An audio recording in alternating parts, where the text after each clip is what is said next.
আজকে আন্তর্জাতিক মহিলা দিবস 8ই মার্চ।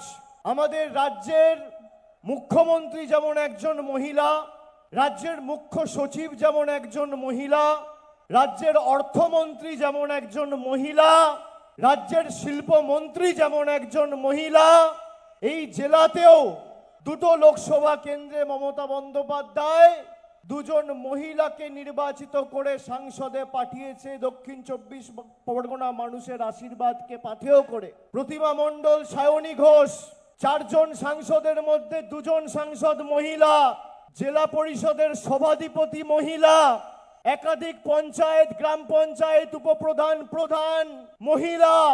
আর যে সংখ্যায় আজকে মায়েদের উপস্থিতি, বোনেদের, দিদিদের উপস্থিতি আমি লক্ষ্য করছি, আমি আন্তর্জাতিক মহিলা দিবসে সবাইকে, প্রত্যেক মায়েদের, বোনেদের, দিদিদের আপনাদের কৃতজ্ঞতা জ্ঞাপন করছি, ধন্যবাদ জানাচ্ছি আজকে সশরীরে এই দিনটায় আমাদের সবাই উপস্থিত থাকার জন্য।